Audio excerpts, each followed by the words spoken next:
नमस्कार। आपका अपने YouTube चैनल में हार्दिक स्वागत है। मैं अनु शर्मा आप सभी का हार्दिक स्वागत करती हूँ, अभिनंदन करती हूँ। आज हम एक महत्वपूर्ण श्रृंखला के साथ आपके समक्ष प्रस्तुत हैं। भारतेंदु युग, उस पर जो भी प्रश्न अब तक परीक्षा में पूछे जा चुके हैं उन प्रश्नों पर चर्चा करेंगे, एक एक बिंदु जानेंगे। आरंभ करते हैं बिना विलंब के। सबसे पहला प्रश्न है हमारा, निम्नलिखित कृतियों में से कौन सी कृति भारतेंदु हरिश्चंद्र द्वारा रचित नहीं है।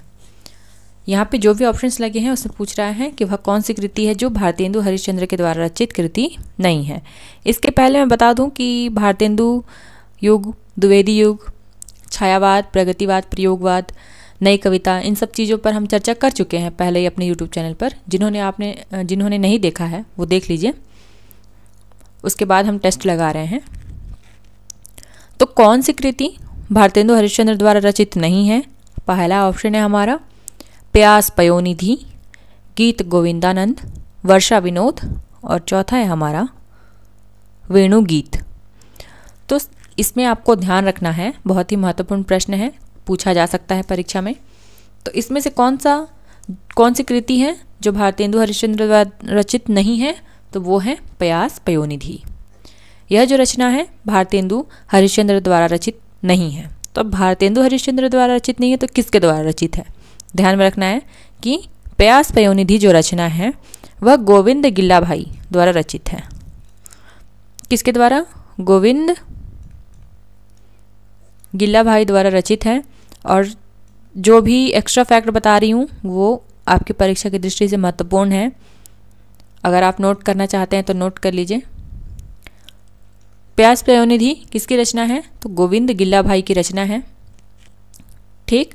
और इसके अलावा जो भी रचना यहाँ लगी हुई हैं, जैसे गीत गोविंदानंद, वर्षा विनोद, और एक क्या था, वेणु गीत, यहीं पर लिख देती हूँ मैं, क्या है एक और वेणु गीत। ये तीनों रचनाएं जो हैं वो किसकी है? वह भारतेंदु हरिश्चंद्र द्वारा रचित है। ठीक, ध्यान में रखिएगा, महत्वपूर्ण है। आगे चलते हैं।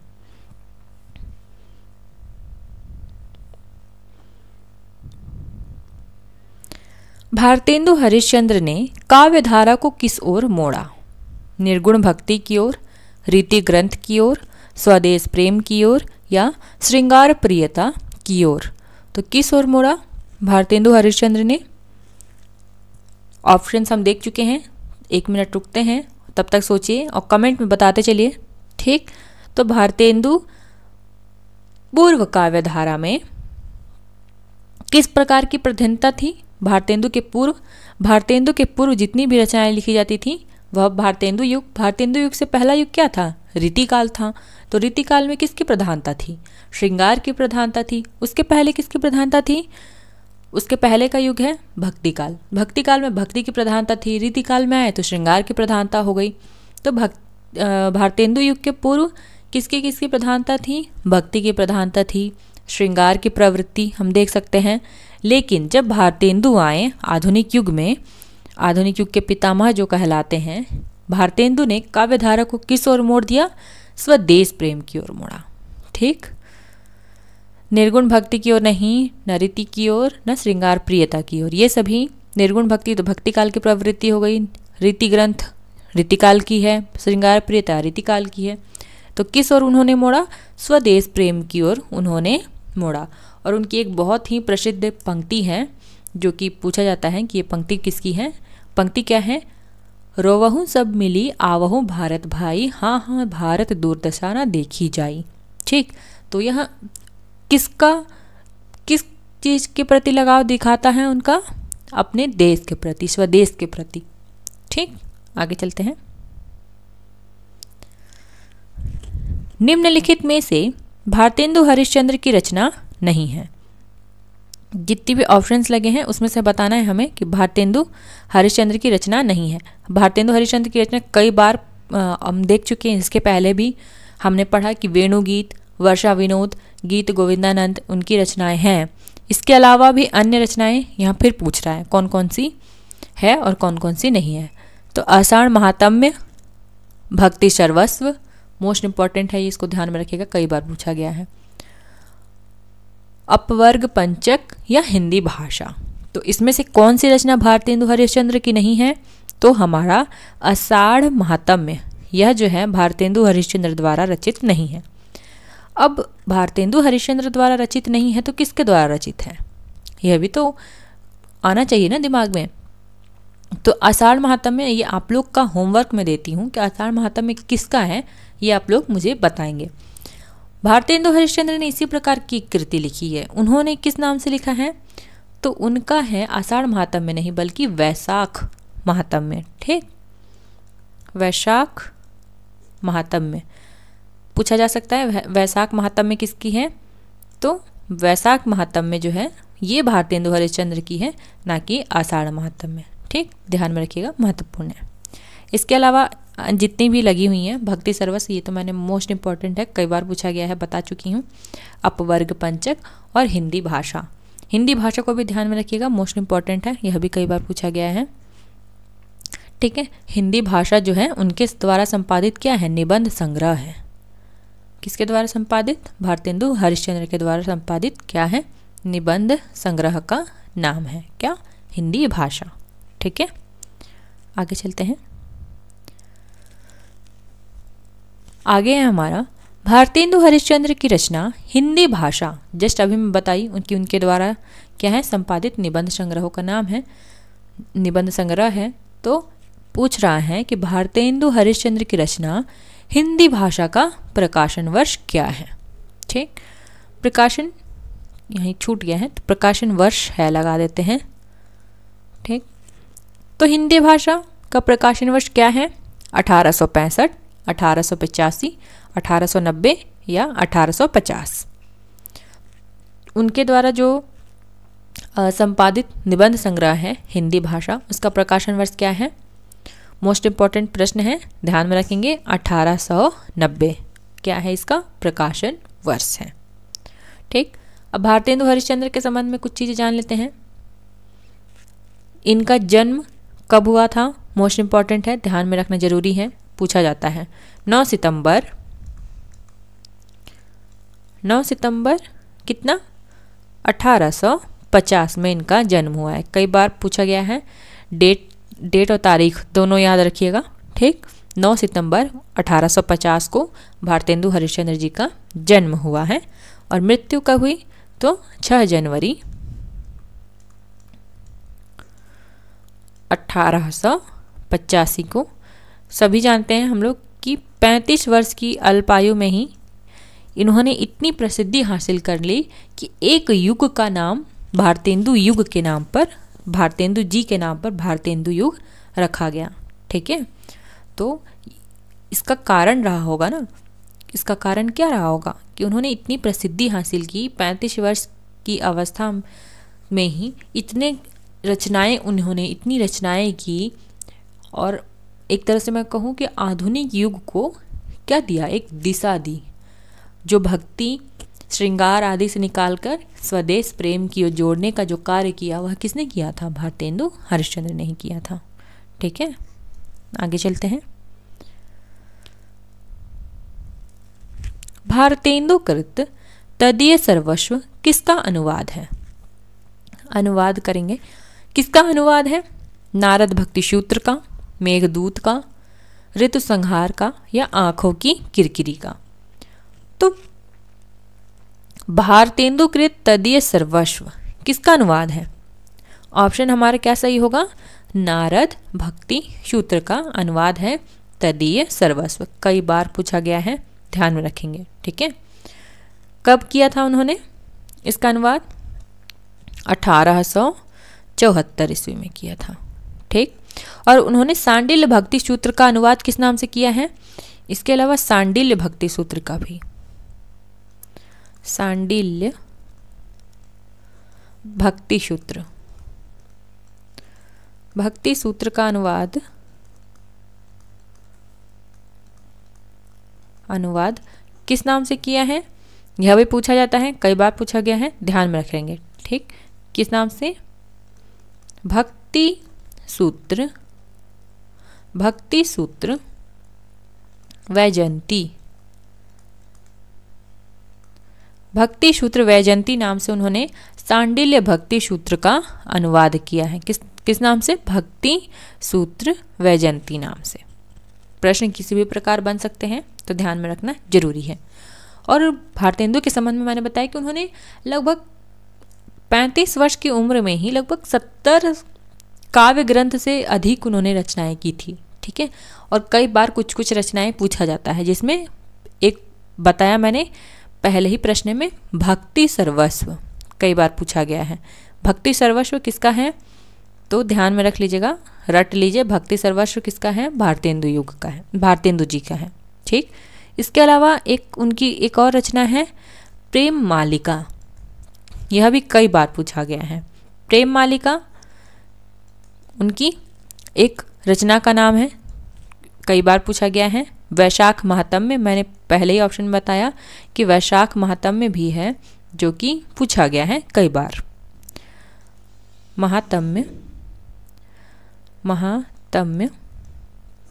इसके अलावा प्रेम सरोवर भी कई बार पूछा गया है। आपको लग रहा होगा कि ये तो बहुत आसान प्रश्न है, लेकिन यही प्रश्न जब परीक्षा में पूछ लिए जाते हैं तो गलत हो जाता है, हम करके आ जाते हैं और कुछ नंबर से हम पीछे रह जाते हैं। तो एक एक बिंदु ध्यान से देखिए। क्या बताया मैंने? भक्ति सर्वस्व है, प्रेम मालिका है, वैशाख महात्म्य है, प्रेम सरोवर है, और क्या है? प्रेम सरोवर के अलावा बकरी विलाप भी कई बार पूछा गया है। जो भी रचनाएं कई बार पूछी गई हैं वही मैं बता दे रही हूँ, ताकि याद हो तो रिमाइंड हो जाए और याद ना हो तो ध्यान में हो जाए। बकरी विलाप। इसके अलावा रिपुनाष्टक भी कई बार पूछा गया है, रिपुनाष्टक। ठीक, तो ये सभी चीज़ों को ध्यान में रखेंगे। एक और बिंदु यहाँ बताना जरूरी है कि उनका फूलों का गुच्छा नाम से खड़ी बोली में कविता लिखी थी उन्होंने। किस नाम से खड़ी बोली में कविता लिखी थी? तो खड़ी बोली में कविता उन्होंने लिखी थी किस नाम से? फूलों का गुच्छा नाम से। यह भी कई बार पूछा गया है। फूलों का गुच्छा नाम से किस भाषा में लिखा था उन्होंने? पूछा जाए तो फूलों का गुच्छा नाम से उन्होंने लिखा था खड़ी बोली में कविता।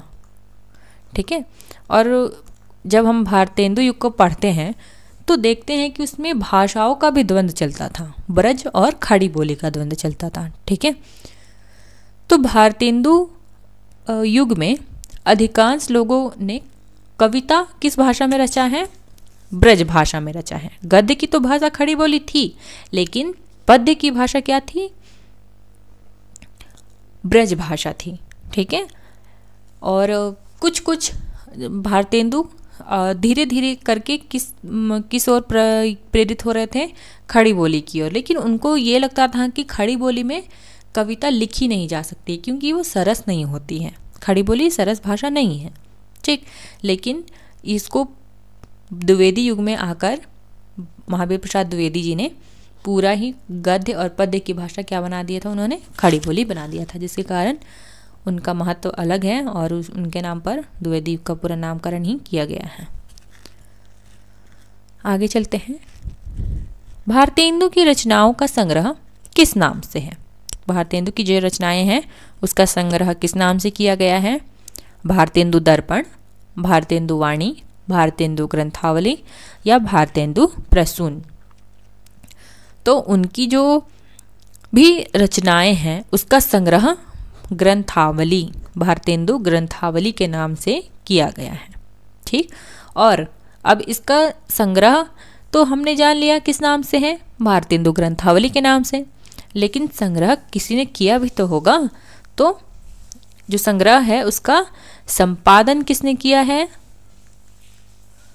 उसका संपादन किया है, यह भी प्रश्न बन सकता है। संपादन किसने किया है? तो ब्रजरत्न दास ने। ब्रजरत्न दास जी ने भारतेंदु ग्रंथावली का क्या किया है? संपादन किया है। ठीक, और एक रामस्वरूप चतुर्वेदी का यहाँ पर मत पूछता है, कई बार पूछा गया है, इसलिए मैं बता दे रही हूँ ताकि चीज़ें एक भी जो भी इस YouTube चैनल से जुड़े हैं उनको जानकारी होगी कि यहाँ पर एक एक बिंदु बढ़ाया जाता है। तो रामस्वरूप चतुर्वेदी क्या बोलते हैं? रामस्वरूप चतुर्वेदी जी का मत है कि कविता में उनका संस्कार है, गद्य में विचार।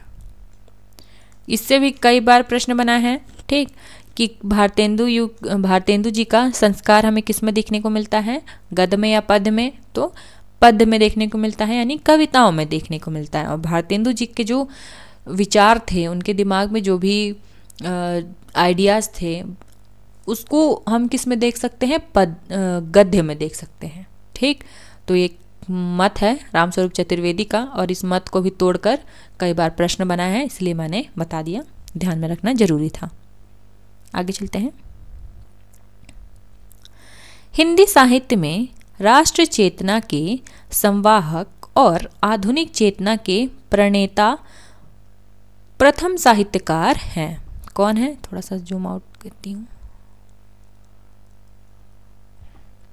हिंदी साहित्य में राष्ट्र चेतना के संवाहक और आधुनिक चेतना के प्रणेता प्रथम साहित्यकार कौन है? सोहनलाल द्विवेदी, भारतेंदु हरिश्चंद्र, महावीर प्रसाद द्विवेदी या हजारी प्रसाद द्विवेदी।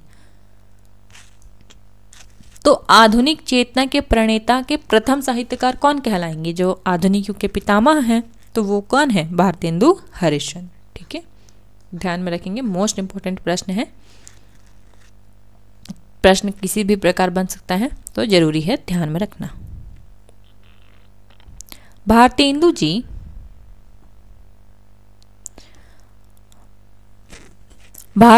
जी जिस प्रकार वर्तमान गद्य भाषा के स्वरूप प्रतिष्ठापक थे, उसी प्रकार वर्तमान साहित्य परंपरा के प्रवर्तक। उक्त कथन किसका है? मोस्ट इंपॉर्टेंट प्रश्न है, और कई बार ये प्रश्न बना है। क्या पूछ रहा है, क्या बोल रहा है? भारतेंदु जी जिस प्रकार वर्तमान गद्य भाषा के स्वरूप प्रतिष्ठापक थे, उसी प्रकार वर्तमान साहित्य परंपरा के प्रवर्तक।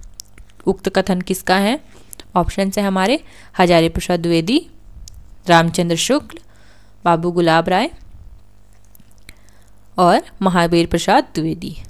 तो भारतेंदु जी के संबंध में यह विचार किसका है? आचार्य शुक्ल जी ने अपने हिंदी साहित्य के इतिहास ग्रंथ में इनके संबंध में यह विचार अपना दिया है, ठीक। आगे चलते हैं। मोस्ट इंपॉर्टेंट प्रश्न है, कई बार पूछा गया है, तो ध्यान में रखिएगा।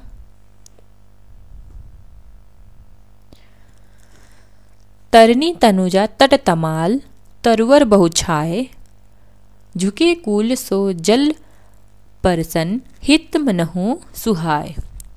इसके रचयिता कौन है? ये अलंकार के संबंध में, अनुप्रास अलंकार हमें जब दिखाना होता है, तब हम इस पंक्ति का बहुतायत प्रयोग करते हैं। तरनी तनुजा तट तमाल, त की आवृत्ति हुई है बार बार, लेकिन ये बोल रहा है कि इसके रचयिता कौन है, ठीक है। भारतेंदु हरिश्चंद्र, जयशंकर प्रसाद, सुमित्रानंद पंत या मैथिलीचरण गुप्त।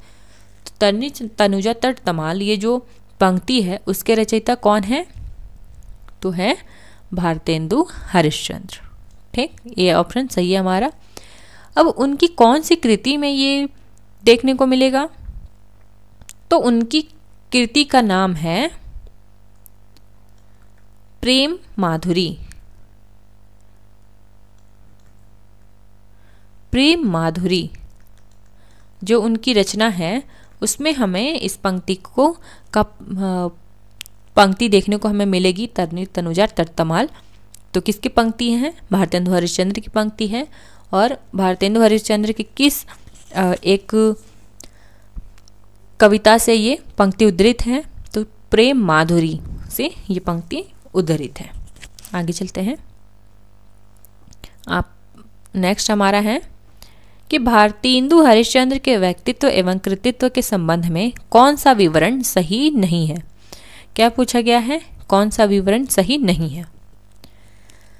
वे साहित्यानुरागी और कोमल हृदय व्यक्ति थे। उन्होंने वैष्णव धर्म के प्रचारित तदीय समाज की स्थापना की थी।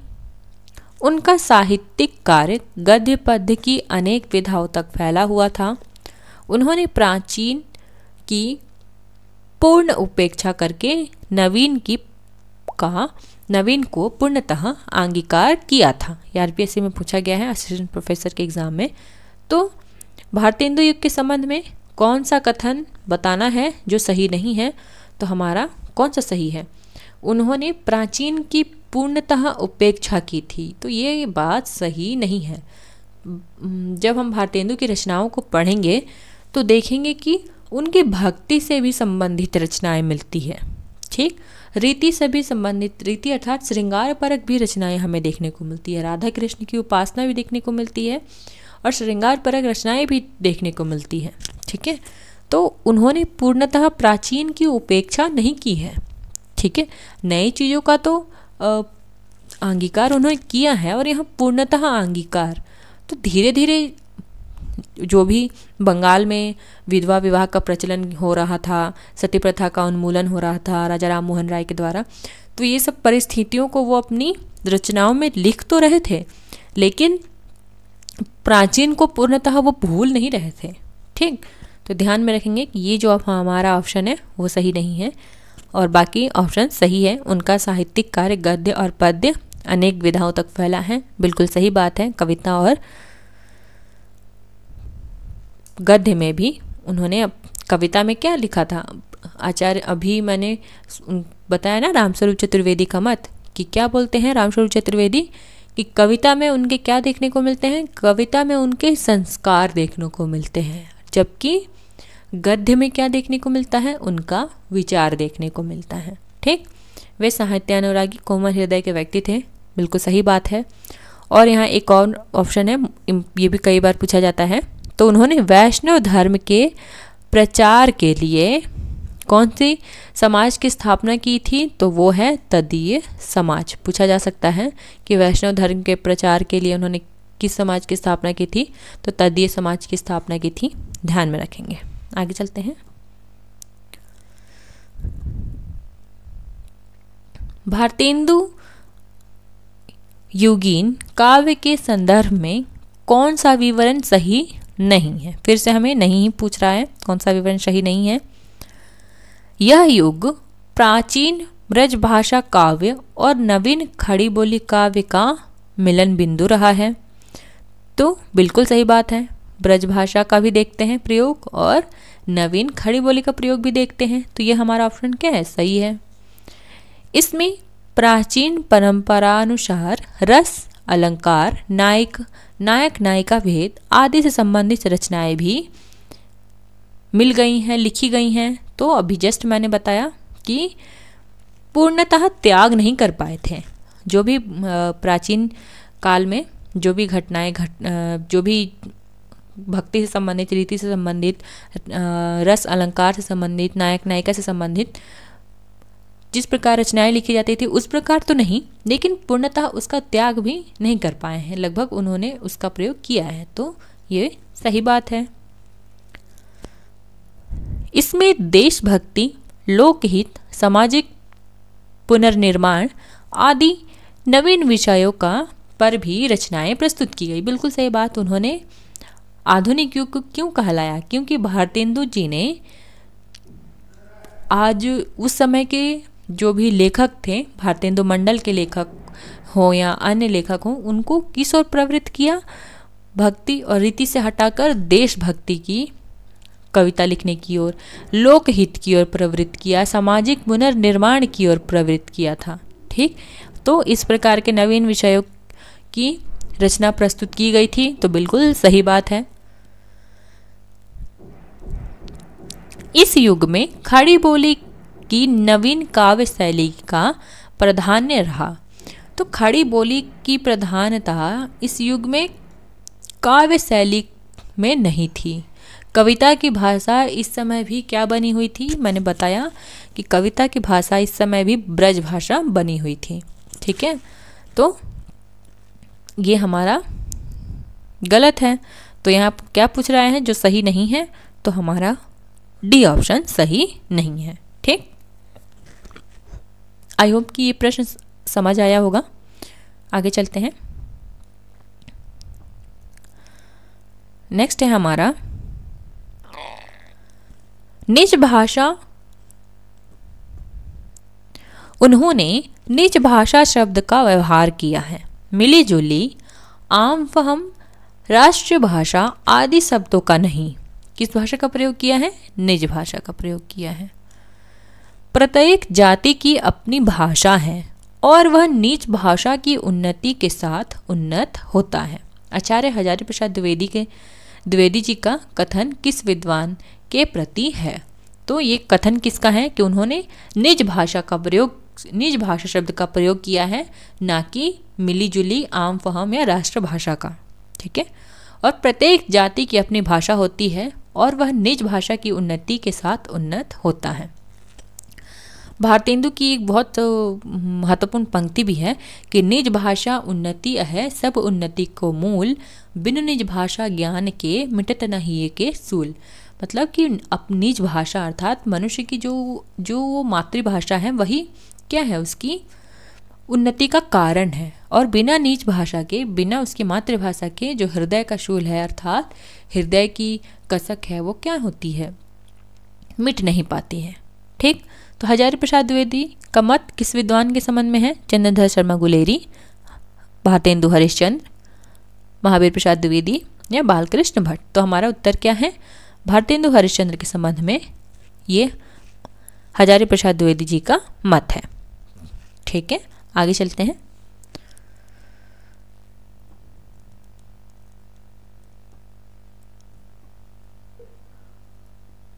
नेक्स्ट है हमारा, थोड़ा जूम इन करती हूँ।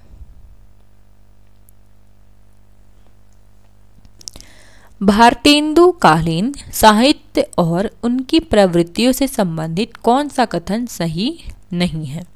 ए ऑप्शन है, फिर से पूछ रहा है नहीं, क्या पूछ रहा है वो ध्यान में रखना जरूरी है। तो यहाँ फिर से पूछ रहा है कि नहीं है। ठीक, तो ए ऑप्शन है हमारा। रीतिकाल की तुलना में इस काल के साहित्य में विषय चयन में व्यापकता विविधता आई। तो रीतिकाल की तुलना में इस काल अर्थात आधुनिक काल में विषय चयन में व्यापकता विविधता आई, तो बिल्कुल सही बात है। ठीक, क्यों आई विविधता? क्योंकि रीतिकाल में केवल एक ही राजा की स्तुति, श्रृंगार परक रचनाएं, नायक नायिका भेद, यही सब तक जो रचनाएं हैं सिमट कर रह गई थी। लेकिन जब आधुनिक युग में प्रवेश होता है, भारतेंदु युग में जब हम बात करते हैं, भारतेंदु जी किस किस विषयों का समावेश करते हैं? राष्ट्रीय भावना, देश भावना, जो भी समाज में कुरीतियाँ व्याप्त थी उस पर भी व्यंग्य किया जाता है। इसके अलावा जो भी समाज सुधार कार्य हो रहे थे उन सब पर रचनाएं लिखी गई थी और लिखने को प्रेरित किया गया था उस युग के लेखकों को। तो इस युग में भिन्न भिन्न विषयों की व्यापकता थी, भिन्न भिन्न विषयों पर रचनाएं लिखी जाती थी। बिल्कुल सही बात। आगे चलते हैं। इस काल में मातृभूमि प्रेम, स्वदेश वस्तुओं का प्रयोग तथा शिक्षा प्रचार प्रसार पर बल दिया गया। बिल्कुल सही बात। तो इसी कारण तो इसको आधुनिक युग कहा गया, क्योंकि इसमें मातृभूमि से प्रेम, स्वदेश प्रेम, देसी वस्तुओं का प्रयोग पर बल दिया गया था, शिक्षा के प्रचार पर बल दिया जा रहा था। बिल्कुल सही बात है। नेक्स्ट है हमारा, बाल विवाह, भ्रूण हत्या, विधवा विवाह निषेध जैसी सामाजिक कुरीतियों पर भी इस काल के लेखक जमकर लिख रहे थे। बिल्कुल सही बात है। उस समय की ये जो कुरीतियाँ थी, लगभग 10 वर्ष की बालिका होती थी या 5-7 साल की बालिका होती थी, उसका विवाह कहीं 25-30 साल के युवक से या वृद्ध युवक से करवा दिया जाता था। तो बाल विवाह के विरोध में भी कई आंदोलन चले। भ्रूण हत्या, अगर जान गया कि कोई की बालिका है तो उसको क्या किया जाता था कि हत्या कर दी जाती थी, जन्म के पहले ही उसको मार दिया जाता था। विधवा विवाह निषेध, ठीक, जैसी सामाजिक कुरीतियों पर यहाँ पर जमकर लिखा जा रहा था। तो सही बात है। राजभक्ति की अपेक्षा राष्ट्रभक्ति को प्राथमिकता देते हुए इस काल के साहित्यकारों ने अंग्रेजी राज्य की सब प्रकार से भर्त्सना की। यहाँ पर अंग्रेजी राज्य की भर्त्सना तो की थी, लेकिन सब प्रकार से, ये एक सोचने की बात है। तो ध्यान में रखिएगा, सब प्रकार से नहीं। भारतेंदु की एक और बड़ी विशेषता है कि उस समय द्वंद्व चला करता था, राष्ट्रभक्ति का और राजभक्ति का। राजभक्ति अर्थात अंग्रेजों के प्रति लोग समझ नहीं पा रहे थे कि अंग्रेज जो कार्य कर रहे हैं वो उनके हित में है या अहित में है। किंतु धीरे धीरे ये यहाँ तक कि ये जो द्वंद्व है हमें भारतेंदु जी में भी देखने को मिलता है। ठीक है, उन्होंने प्रिंस ऑफ वेल्स की आगत में कई प्रकार के गीत लिखे हैं। ठीक है, लेकिन धीरे धीरे यह अंग्रेजों का जो चरित्र था वो सामने आ रहा था और खुलकर लिखा नहीं जा सकता था उस समय। क्यों नहीं लिखा जाता था? क्योंकि अंग्रेज जेल में डाल दिया करते थे। ठीक है, तो सब प्रकार से भर्त्सना तो नहीं की जाती थी, लेकिन अंग्रेजों पर लिखा जाता था, जमकर उस पर प्रहार किया जाता था। ठीक है, लेकिन यहाँ जो सब प्रकार से लिख दिया गया है, इसी कारण ये हमारा ऑप्शन गलत हो जा रहा है। और यहाँ पर पूछा क्या गया था? गलत ऑप्शन ही पूछा गया था, तो हमारा डी ऑप्शन सही है। ठीक, आगे चलते हैं। आई होप प्रश्न क्लियर होगा। आगे है हमारा, भीतर भीतर सब रस चूसे, हंसी हंसी के तन बन धन मुँह से।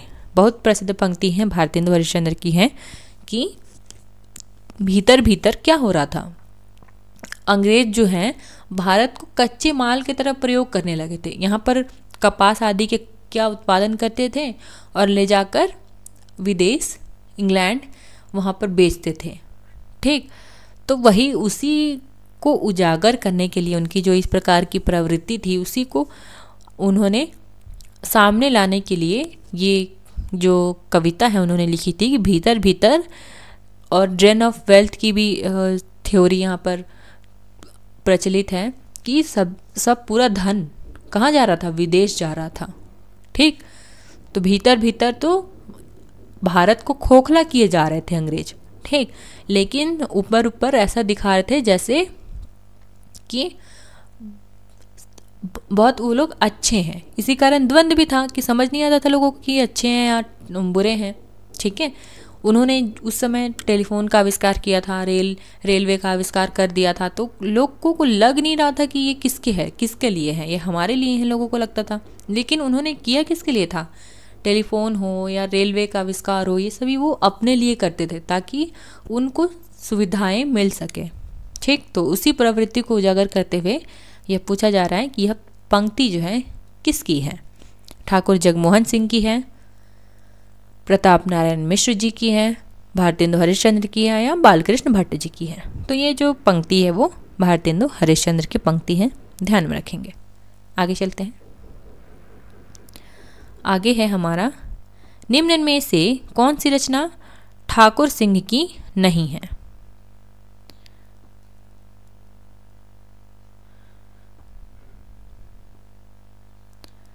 एक मिनट, एक क्वेश्चन को देखने लीजिए थोड़ा सा।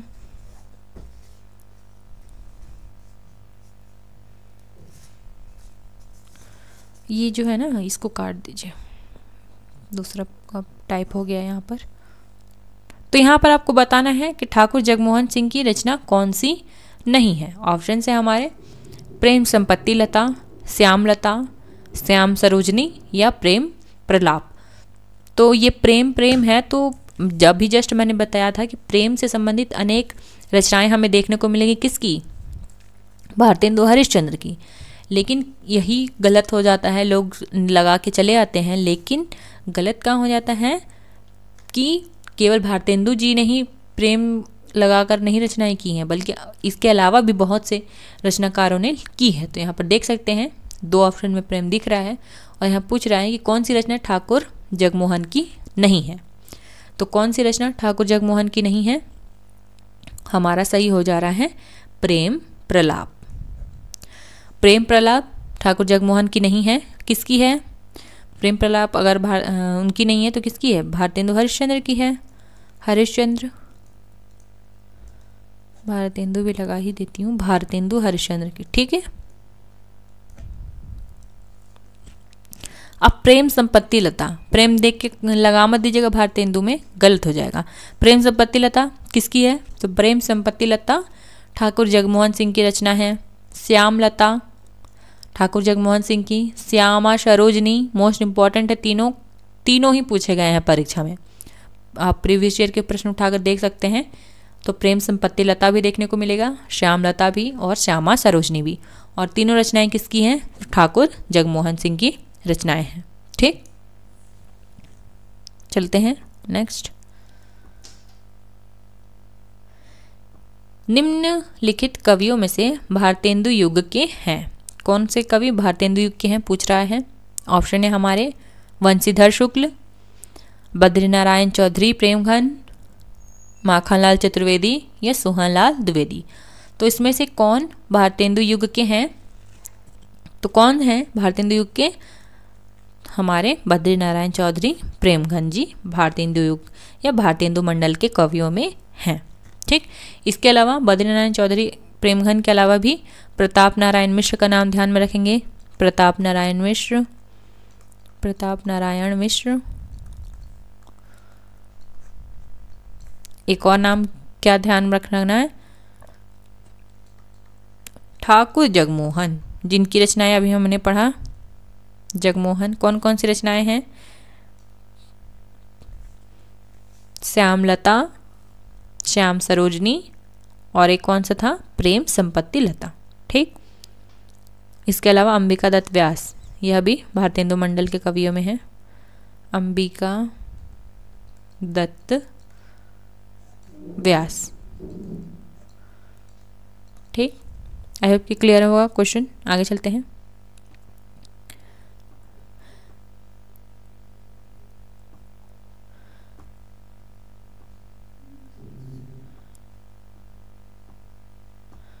वे पूर्वीपन की परवाह ना करके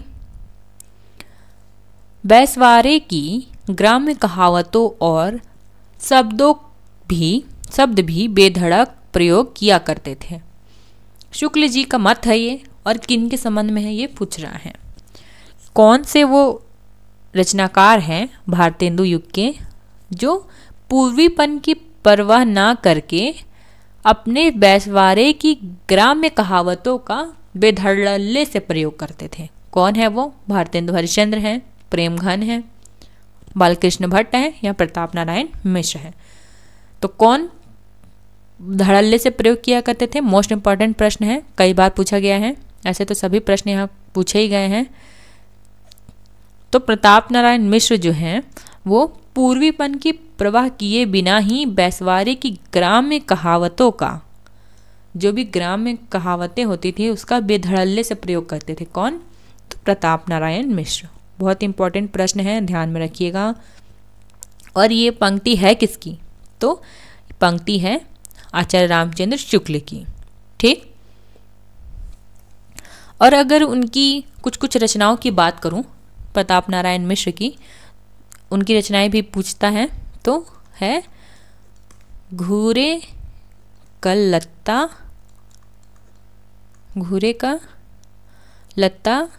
बीने, पूछा जा सकता है ये निबंध किसका है? तो घूरे का लत्ता बीने, सबसे पहले लिखते क्या थे? विशेष रूप से निबंध।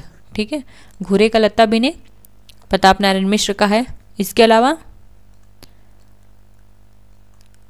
कनातन का डौल बांधे, किसका है? कनातन का डौल बांधे, तो प्रताप नारायण मिश्र जी की है। इसके अलावा है समझदार की मौत, समझदार की मौत निबंध किसका है? प्रताप नारायण मिश्र जी का। ठीक, इसके अलावा है भौं, ये भी कई बार पूछा गया है, भौं। इसके अलावा बात, वृद्ध, फिर मनोयोग,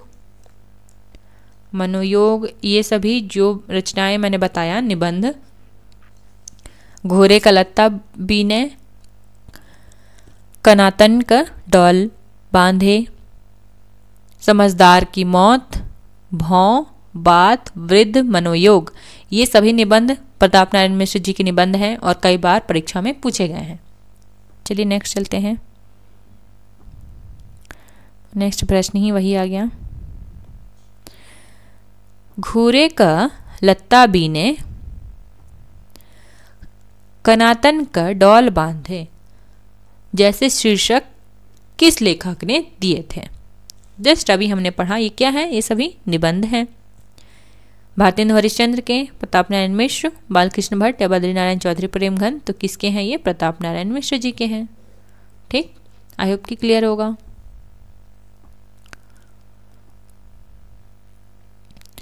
आठ मास बीते जजमान, अब तो करे दक्षिणा दान।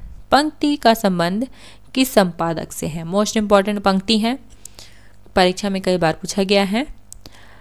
भारतेंदु जी का है, बालकृष्ण भट्ट, प्रताप नारायण मिश्र या बद्री नारायण चौधरी प्रेमघन। तो किस पत्रिका के संपादक का है? तो ऑप्शन क्या सही हो जाएगा हमारा, प्रताप नारायण मिश्र जी का है कि 8 मास बीते जजमान, अब तो करे दक्षिणा दान। यह किस संपादक का? प्रताप नारायण मिश्र। और किस पत्रिका का संपादन करते थे? तो वो करते थे ब्राह्मण। ब्राह्मण नाम की पत्रिका का संपादन करते थे और ब्राह्मण नामक पत्रिका के संदर्भ में ही ये था। क्यों? क्योंकि कोई भी पत्रिका बिना फंड के चल नहीं सकती है। ठीक, तो उसी से संबंधित उन्होंने लिखा था कि कुछ तो दक्षिणा दान किए जाए जिससे पत्रिका को सुचारू रूप से चलाया जा सके। आगे चलते हैं।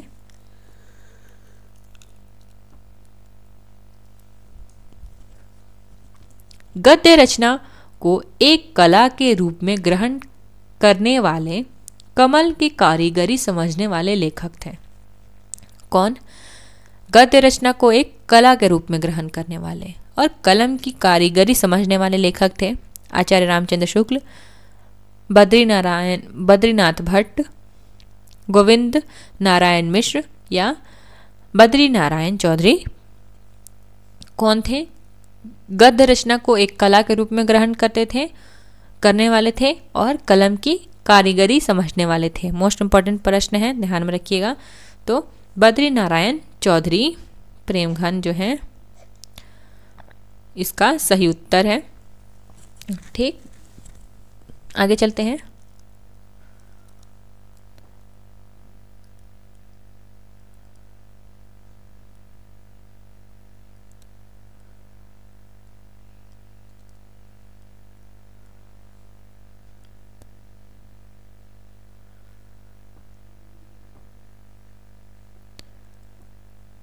नेक्स्ट है हमारा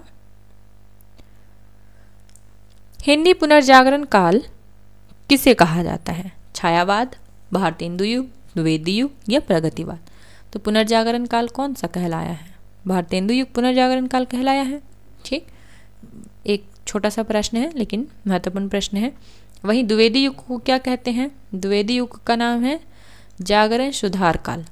अब ये भी ध्यान में रखिएगा। अब मुझे आप लोग ये बताइए किस आलोचक ने जागरण सुधार काल और जागरण सुधार काल और पुनर्जागरण काल नाम दिया है? जागरण सुधार काल एक आलोचक द्वारा दिया गया है, महत्वपूर्ण आलोचक है। आप मुझे बताइए कि भारतेंदु युग को पुनर्जागरण काल और द्विवेदी युग को जागरण सुधार काल किस आलोचक ने नाम दिया है? चलते हैं नेक्स्ट क्वेश्चन पर अपने। नेक्स्ट है हमारा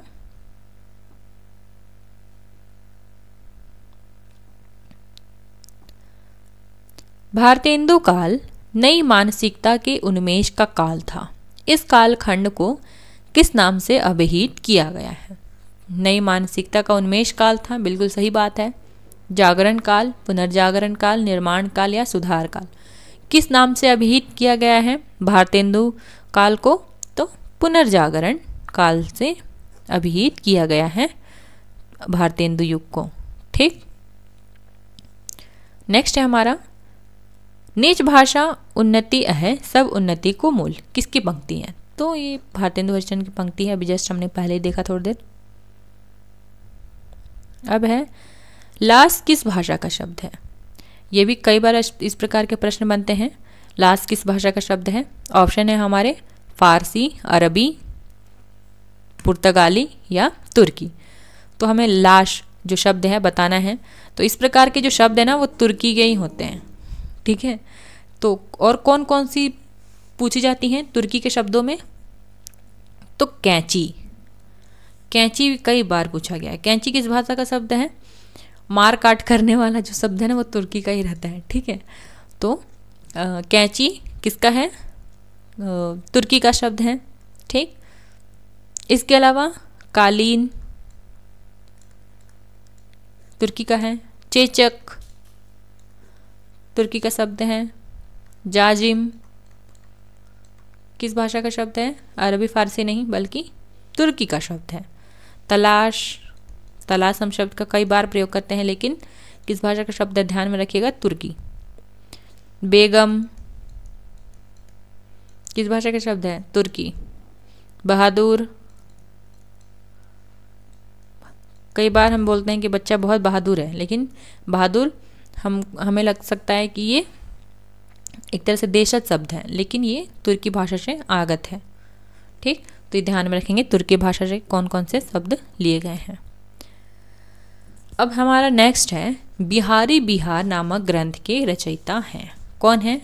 ऑप्शन से हमारे काशीनाथ सिंह बिहारी, राधा चरण गोस्वामी या अंबिका दत्त व्यास। तो बिहारी बिहार जो नामक ग्रंथ है वो किसका है? अंबिका दत्त व्यास जी का ग्रंथ है, ठीक। बहुत ही महत्वपूर्ण है, ध्यान में रखिएगा, कई बार पूछा गया है बिहारी बिहार नाम से जो प्रश्न है, ठीक। नेक्स्ट चलते हैं। और ये क्या है? बिहारी सतसई की एक तरह से टीका है।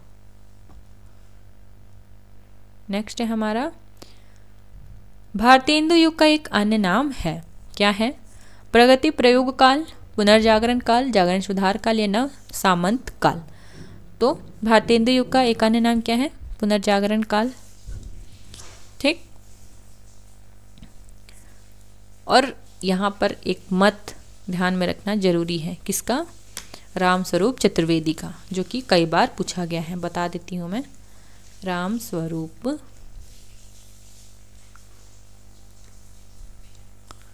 चतुर्वेदी, रामस्वरूप चतुर्वेदी जी का मत है जो कई बार परीक्षा में पूछा जाता है। इसको तोड़कर भी प्रश्न बनाया जाता है। क्या लिखे हैं उन्होंने कि पुनर्जागरण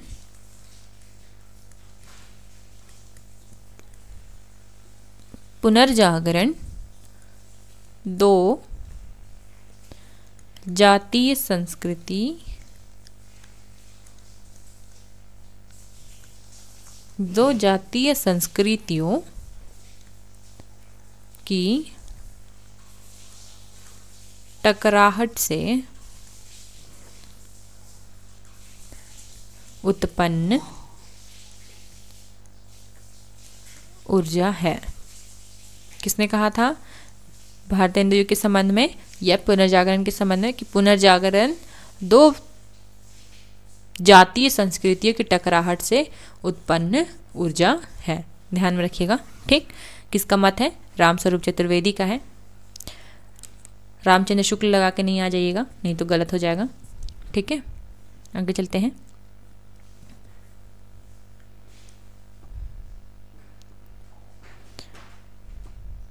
आगे है, इसमें से भारतेंदु युगीन लेखक कौन है? प्रताप नारायण मिश्र, हरिऔध, विद्यानिवास मिश्र या राय कृष्ण दास।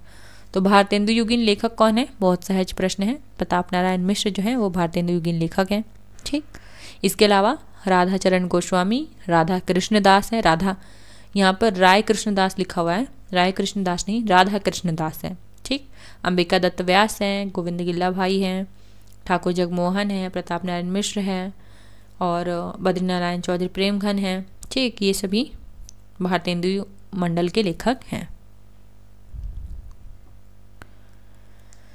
इसमें से किस लेखक का संबंध भारतेंदु मंडल से नहीं है? प्रताप नारायण मिश्र, बालकृष्ण शर्मा, बद्रीनारायण चौधरी प्रेमघन या ठाकुर जगमोहन। तो बालकृष्ण शर्मा नवीन जी का संबंध भारतेंदु मंडल के कवि से नहीं है, ठीक। नेक्स्ट है, उनका संबंध बालकृष्ण शर्मा नवीन जो है विशेष रूप से राष्ट्रीय सांस्कृतिक धारा के कवियों में इनका नाम सम्मिलित किया जाता है।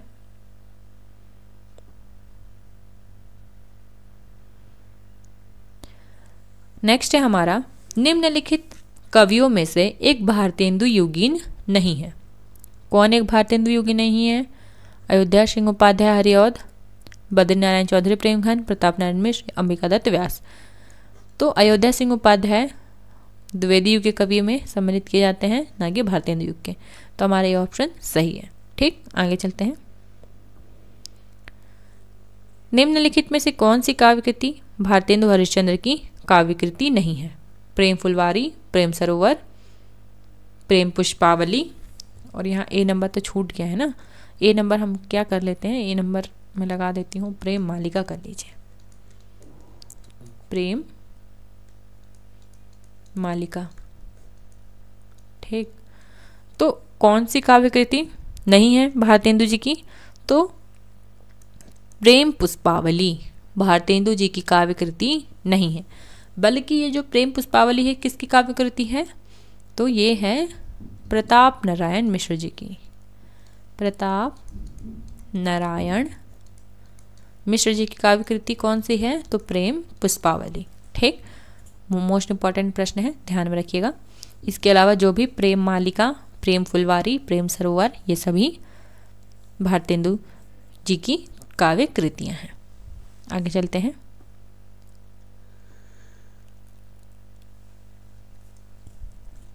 निम्नलिखित में से कौन हिंदी साहित्य के पितामह के रूप में जाने जाते हैं? तो इसको तो कुछ करना ही नहीं है, भारतेंदु हरिश्चंद्र पितामह के रूप में जाने जाते हैं। नेक्स्ट है हमारा, यह आंख बड़ी भला है, इसका आना जाना उठना बैठना सब बुरा है। यह किसने लिखा है? बद्रीनारायण चौधरी प्रेमघन, बालकृष्ण भट्ट, प्रताप नारायण मिश्र या लाला श्रीनिवास दास। तो किसने लिखा है यह? तो ये लिखा है बालकृष्ण भट्ट ने। ठीक, पूछा गया है प्रश्न, यह ध्यान में रखेंगे। निज भाषा उन्नति है सब उन्नति को मूल, बिनु निज भाषा ज्ञान के मिटत ना ही के सूल। के रचनाकार कौन है? तो पहले ही मैं बता चुकी हूँ, भारतेंदु हरिश्चंद्र इस पंक्ति के रचनाकार हैं। हिंदी हिंदू हिंदुस्तान, मोस्ट इंपॉर्टेंट, नारा किस साहित्यकार ने दिया था? तो हिंदी हिंदू हिंदुस्तान का नारा किसने दिया था? माधव प्रसाद मिश्र ने, सरदार पूर्ण सिंह ने, प्रताप नारायण मिश्र ने या बाल मुकुंद गुप्त जी ने। तो हिंदी हिंदू हिंदुस्तान का नारा किसने दिया था? प्रताप नारायण मिश्र ने। मोस्ट इंपॉर्टेंट प्रश्न है, कई बार पूछा गया है, ध्यान में रख लीजिएगा, जरूरी है। ठीक, इसके अलावा इनकी कौन कौन सी रचनाएं पूछ जाती है? मैंने अभी जस्ट बताया, प्रेम पुष्पावली इनकी रचना है, मन की लहर, हरगंगा, श्रृंगार विलास, ये सभी इनकी रचनाएं हैं। नेक्स्ट है हमारा, भारतेंदु हरिश्चंद्र के संबंध में कौन सा कथन सही नहीं है? ऑप्शन है, वे नवयुग के अग्रदूत और हिंदी साहित्य के आधुनिक के जन्मदाता हैं। बिल्कुल सही बात है। उन्होंने भारतीय जीवन की समस्त बुराइयों की निंदा कर उसे स्वस्थ और प्रशस्त करने की चेष्टा की है। तो ये क्या मत सही है? तो बिल्कुल सही बात है, बुराइयों को मिटाने की चेष्टा बिल्कुल की है। गद्य और पद्य दोनों में ही उन्होंने खड़ी बोली हिंदी का व्यवहार किया है, यही बात गलत है। बताते मैं आ रही हूँ कि पद्य में खड़ी बोली था, खड़ी बोली, और गद्य में खड़ी बोली था और पद्य में ब्रज भाषा था। ठीक, तो ध्यान में रखिएगा, ये हमारा सही उत्तर है। उन्होंने देशभक्ति के साथ राजभक्ति को भी अपने काव्य में वर्ण विषय बनाया। तो उस समय द्वंद्व था, इन सब चीज़ों पर मैं अभी मैंने भी बताया। आगे चलते हैं। निम्न में से किस कवि या साहित्यकार का संबंध भारतेंदु युग से नहीं है? राधिका रमन प्रसाद सिंह, प्रताप नारायण मिश्र, अंबिका दत्त व्यास या बद्रीनारायण चौधरी प्रेमघन। तो राधिका रमन प्रसाद सिंह ये भारतेंदु युग से जुड़े हुए नहीं हैं, अन्य जितने भी हैं वो भारतेंदु युग से जुड़े हुए लेखक हैं। भारतेंदु के हिंदी योगदान का स्वरूप है स्वयं रचना लिखकर, समाचार पत्र निकालकर, भारतेंदु मन का गठन कर इनमें से सभी साधनों के माध्यम से। तो भारतेंदु जी का हिंदी में योगदान का स्वरूप किस प्रकार का रहा है? उन्होंने पत्रिकाएं भी निकाली, स्वयं रचनाएं भी लिखी, भारतेंदु मंडल का गठन भी किया था। तो इनमें से सभी जो रचनाएं हैं ये सही है कि सभी चीज़ों में उनका योगदान अविस्मरणीय है। बद्रीनारायण चौधरी प्रेमघन उर्दू में किस नाम से कविता लिखते थे? बद्रीनारायण चौधरी प्रेमघन किस नाम से लिखते थे? नियाज, रसा, अब्र या आफताब? तो बद्रीनारायण चौधरी प्रेमघन उर्दू में किस नाम से लिखते थे? तो वो लिखते थे अब्र नाम से। मोस्ट इम्पॉर्टेंट प्रश्न है, ध्यान में रखिएगा, कई बार पूछा गया है। ठीक, अब मुझे आप लोग बताइए रसा नाम से कौन लिखता था? यह आप लोग का होमवर्क है। भारतेंदु युग के कवियों ने अधिकांशतः किस भाषा में कविताएं की हैं? खड़ी बोली, उर्दू,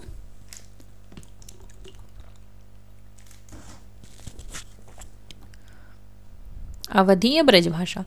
तो अधिकांश कवियों ने ब्रज भाषा में ही कविताएं की हैं। आगे चलते हैं।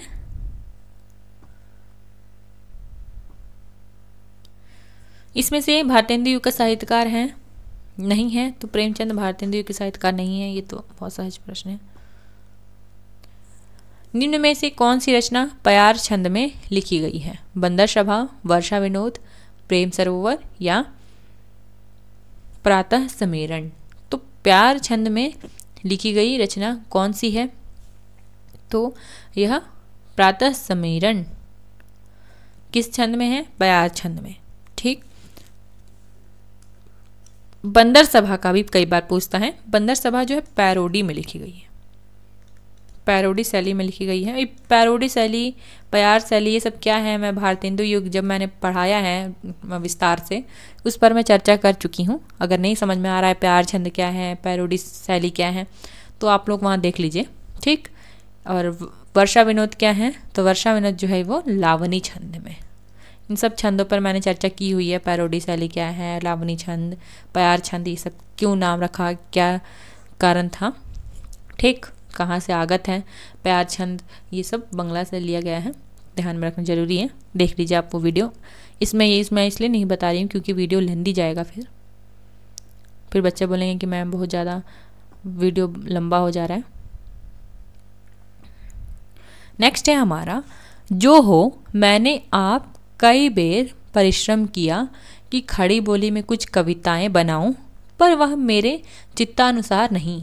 यह किसका कथन है? मोस्ट इम्पॉर्टेंट कथन है कि उन्होंने कई बार तो प्रयास किया कि खड़ी बोली में कविताएं लिखी जाएं, लेकिन उनके चित्त के अनुसार, उनके हृदय के अनुसार कविताएं बन नहीं पाई। किसका मत है? हरिऔध, भारतेंदु हरिश्चंद्र, अयोध्या प्रसाद खत्री और जगन्नाथ दास रत्नाकर। तो मोस्ट इम्पॉर्टेंट ध्यान में रखिएगा, भारतेंदु हरिश्चंद्र का मत है।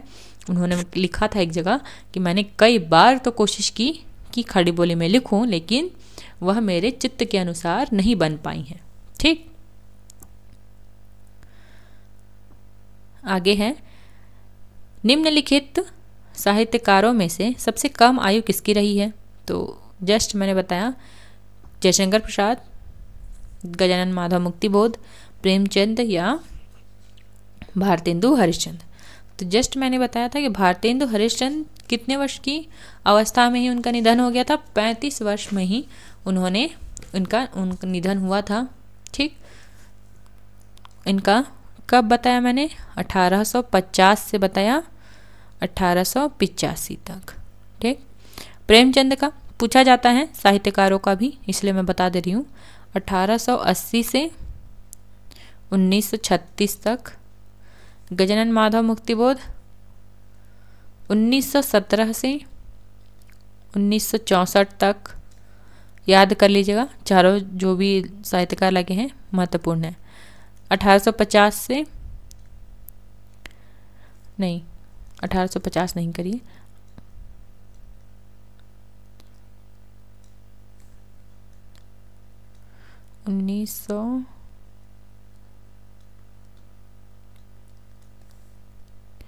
1889 से 1937 तक जयशंकर प्रसाद का समय रहा है। ठीक, ध्यान में रखिएगा, जरूरी है।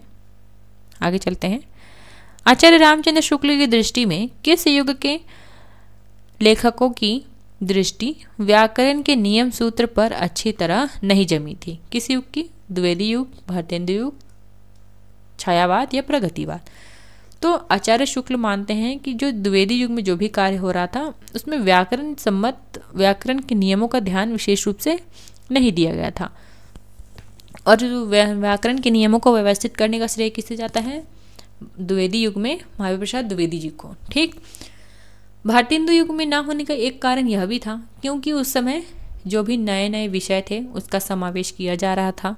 ठीक। तो उस समय व्याकरण पर ध्यान ना देकर जो भी नए नए विषय थे उसको लिखने में जोर था लेखकों का। ठीक। नेक्स्ट है हमारा, भारतेंदु की खड़ी बोली में रचित कविता संग्रह किस नाम से प्रसिद्ध है? मैंने बताया है ये प्रश्न का उत्तर, फूलों का गुच्छा, प्रेम सरोवर, प्रेम तरंग या प्रेम माधुरी। तो फूलों का गुच्छा नाम से उन्होंने खड़ी बोली में कविता लिखी थी। नेक्स्ट है, भारतेंदु मंडल के नहीं है, कौन नहीं है? प्रताप नारायण मिश्र, बालकृष्ण भट्ट, प्रेमघन या श्रीधर पाठक। तो श्रीधर पाठक जो है वो भारतेंदु मंडल के नहीं है। हिंदी साहित्य के इतिहासकार 1850 से 1900 ईस्वी के काल को किस नाम से अभिहित करते हैं? द्विवेदी, भारतेंदु युग, शुक्ल या छायावाद युग। तो भारतेंदु युग के नाम से जाना जाता है यह युग। नेक्स्ट है हमारा, भारतेंदु ने जिस प्रकार हिंदी गद्य की भाषा का परिष्कार किया उसी प्रकार काव्य की ब्रज भाषा का भी। मोस्ट इंपॉर्टेंट क्वेश्चन है, कई बार पूछा गया है। इस पंक्ति के लेखक कौन है? आचार्य रामचंद्र शुक्ल, रामकुमार वर्मा, शिवदान सिंह चौहान या रामविलास शर्मा। तो भारतेंदु जी ने जिस प्रकार हिंदी गद्य की भाषा का परिष्कार किया था उसी प्रकार काव्य में ब्रज भाषा का भी परिष्कार किया था। ये शुक्ल जी का मत है। ठीक। नेक्स्ट है हमारा, समस्या पूर्ति किस युग की विशेषता है? तो समस्या पूर्ति किस युग की विशेषता है? भारतेंदु, द्विवेदी, छायावाद या प्रगतिवाद। तो समस्या पूर्ति जो है वह भारतेंदु युग की विशेषता है। ठीक। और उन्होंने कवियों की प्रतिभा और रचना कौशल परखने के लिए कवि गोष्ठियों और कवि समाजों में कठिन से कठिन विषयों पर समस्या पूर्ति कराई जाती थी भारतेंदु युग में। ठीक। और कविता वर्धिनी लिख देती हूं मैं, कविता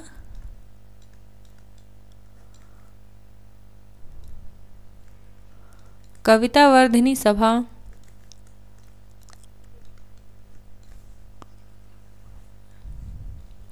ये सभी इसी प्रकार के मंच थे जहां कठिन कठिन विषय दिए जाते थे कवियों को और क्या करवाया जाता था? समस्या पूर्ति करवाई जाती थी। ठीक। नेक्स्ट है, नवजागरण का अग्रदूत हिंदी के किस लेखक को कहा जाता है? शिव प्रसाद सितारे हिंद, भारतेंदु हरिश्चंद्र, आचार्य महावीर प्रसाद द्विवेदी या मैथिली शरण गुप्त। तो नवजागरण के अग्रदूत कौन कहलाए हैं? हमारे भारतेंदु हरिश्चंद्र जी। भारतेंदु युग का कौन कवि पुष्टि मार्ग में दीक्षित था? बालकृष्ण भट्ट, भारतेंदु हरिश्चंद्र, प्रेमघन या प्रताप नारायण मिश्र। तो पुष्टि मार्ग में कौन दीक्षित रहे हैं? तो भारतेंदु हरिश्चंद्र पुष्टि मार्ग में दीक्षित रहे हैं। महत्वपूर्ण प्रश्न है, पूछा जा सकता है परीक्षा में, ध्यान रखिएगा। ठीक है। बकरी विलाप किसकी काव्य कृति है? भारतेंदु हरिश्चंद्र, बालकृष्ण भट्ट, प्रेमघन या इनमें से कोई नहीं। तो बकरी विलाप भारतेंदु हरिश्चंद्र जी की रचना है, इसके पहले भी हम चर्चा कर चुके हैं। नेक्स्ट है हमारा,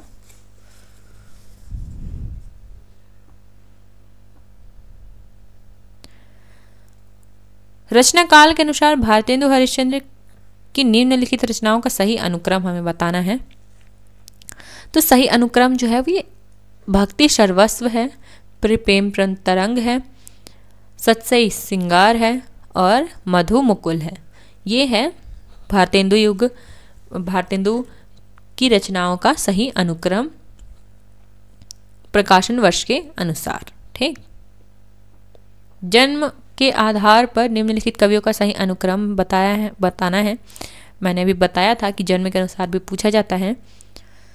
तो कौन सा सही उत्तर है? सबसे पहले कौन है? सबसे पहले हमारे आ रहे हैं भारतेंदु हरिश्चंद्र, फिर बद्रीनारायण चौधरी प्रेमघन, प्रताप नारायण मिश्र, जगमोहन। फिर भारतेंदु हरिश्चंद्र कब?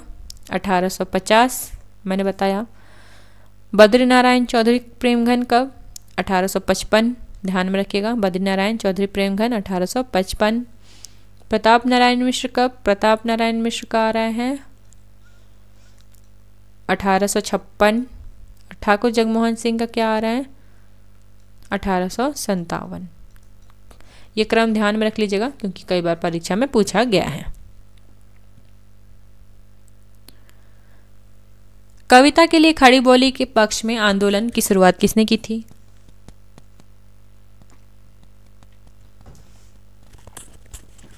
प्रेमघन ने, भारतेंदु ने, जगन्नाथ दास रत्नाकर ने, अयोध्या प्रसाद खत्री ने।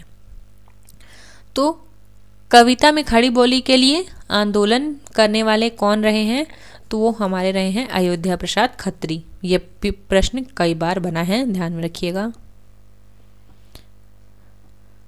प्रयाग रामगमन, प्रयाग रामगमन के लेखक कौन है? बालकृष्ण भट्ट। और बालकृष्ण भट्ट प्रेमघन कर लीजिए यहाँ, प्रेमघन, बद्रीनारायण चौधरी प्रेमघन, प्रताप नारायण मिश्र या इनमें से कोई नहीं। तो प्रयाग रामगमन के लेखक कौन है? तो बद्रीनारायण चौधरी प्रेमघन हैं। ठीक, मोस्ट इम्पॉर्टेंट प्रश्न है, ध्यान में रखना जरूरी है। नेक्स्ट है हमारा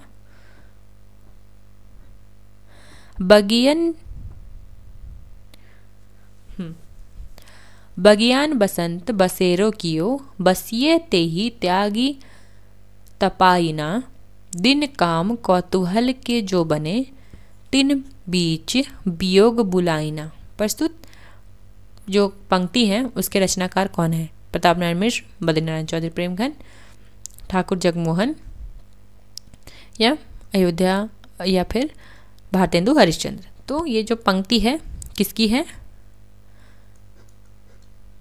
बद्रीनारायण चौधरी प्रेमघन जी की पंक्ति है कि बसंत पर उन्होंने लिखा है और कई बार पूछा गया है। इसके अलावा भी इनकी कुछ रचनाएं जो बार बार पूछा जाता है उनमें है जीर्ण जनपद, मयंक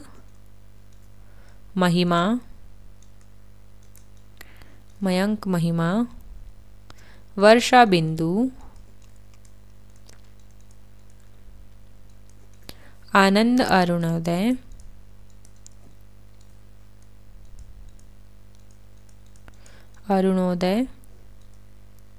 और अलौकिक लीला।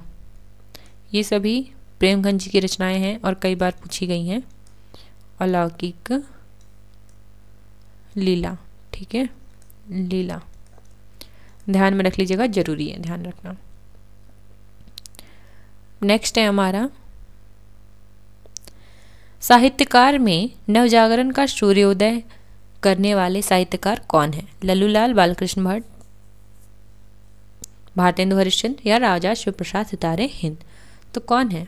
हमारे भारतेंदु हरिश्चंद्र जी हैं। ठीक, तो आज की कक्षा को हम यही विराम देते हैं। नेक्स्ट मिलते हैं एक नए कक्षा के साथ। ठीक, तब तक के लिए मस्त रहिए, स्वस्थ रहिए।